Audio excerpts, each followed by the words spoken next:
नमस्कार दोस्तों, स्वागत है आपका आपके अपने चैनल जीनियस स्टडी में।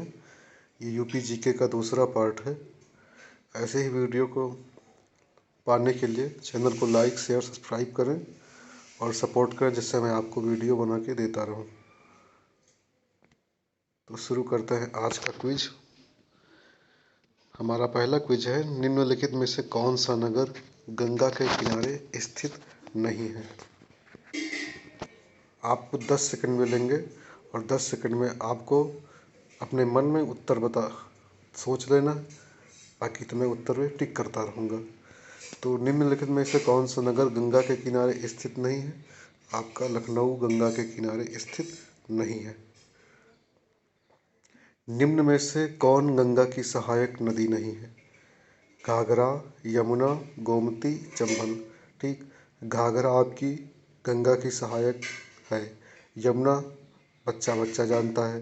गोमती आपकी गाजीपुर में जाके गंगा जी में मिलती है। ठीक, आपका चंबल गंगा जी की सहायक नदी नहीं है। ठीक, आगे बढ़ते हैं। निम्न में से किस परियोजना का नाम रानी लक्ष्मीबाई के नाम पर रखा गया है। रिहंद परियोजना, बाणसागर परियोजना, रामगंगा परियोजना, राजघाट परियोजना। अभी हाल ही में प्रधानमंत्री जी ने राजघाट परियोजना का नाम रानी लक्ष्मीबाई के नाम पर रखा है, इसे याद रखेंगे। गंगा नदी का उद्गम स्थल निम्न में से कौन सा है। गंगा नदी का उद्गम स्थल गंगोत्री हिमनद।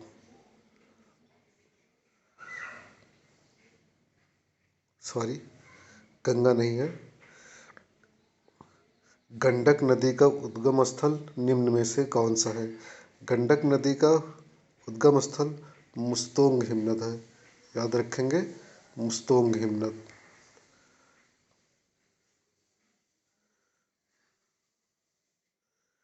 अयोध्या किस नदी के किनारे बसा हुआ है। अयोध्या किस नदी के किनारे बसा हुआ है। सरयू नदी के किनारे। निम्न में कौन सी नदी बीहड़ों का निर्माण करती है। गंगा, यमुना, सरयू, गोमती। गंगा बीहड़ों का निर्माण करती है, नहीं। सरयू नहीं करती है। अयोध्या के किनारे बसा हुआ, इसके किनारे बसा हुआ अयोध्या में कहाँ है बीहड़। गोमती। गोमती नदी अपने लखनऊ में है, रायबली में। उसके बाद गाजीपुर में जाके मिलती है। कहाँ बीहड़ देखने को मिलते हैं, लेकिन जहाँ जहाँ यमुना बहती है आपको बीहड़ देखने को मिलेंगे। ठीक, तो यमुना नदी बीहड़ों का निर्माण उत्तर प्रदेश में करती है। अगला प्रश्न है, केंद्रीय गंगा प्राधिकरण कब स्थापित किया गया। 1994 में किया गया, 1985 में, 1996 में, 1987 में। इसका सही उत्तर है 1995 में किया गया था।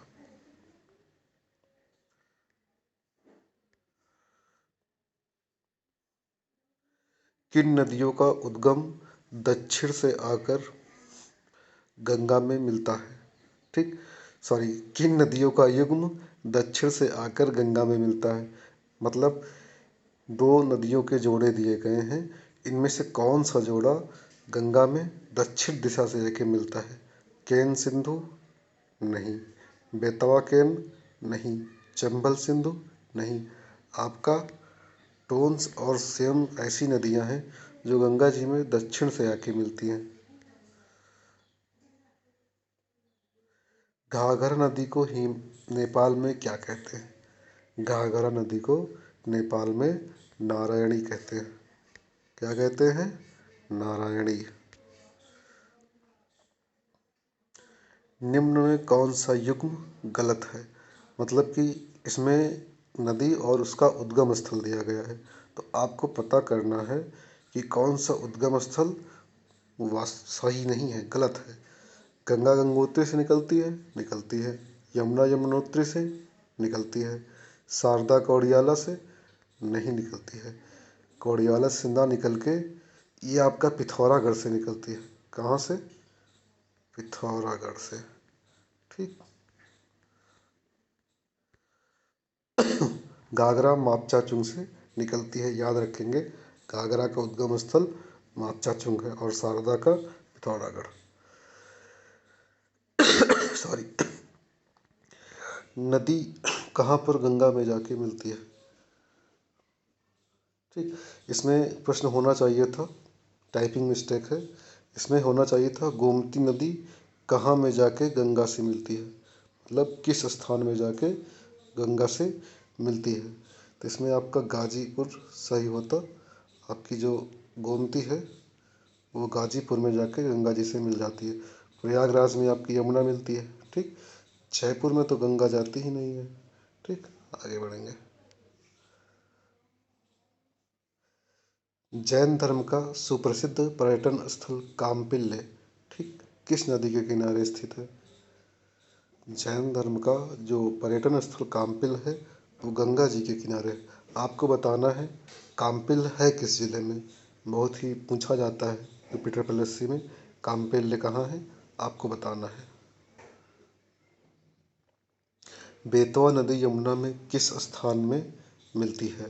ठीक, तो इसका पहला विकल्प सही है। बेतवा हमीरपुर में यमुना में जाके मिल जाती है। बाकी इटावा और जालौन झांसी दिया गया है, ये विकल्प गलत है। रामगंगा का उद्गम स्थल क्या है? रामगंगा का उद्गम स्थल क्या है? तो रामगंगा आपके नैनीताल से निकलती है। ठीक,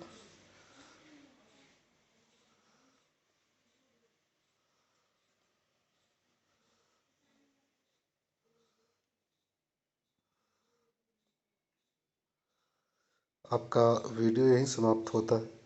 चैनल को लाइक शेयर सब्सक्राइब करेंगे और शेयर करेंगे अपने दोस्तों के साथ अधिक से अधिक।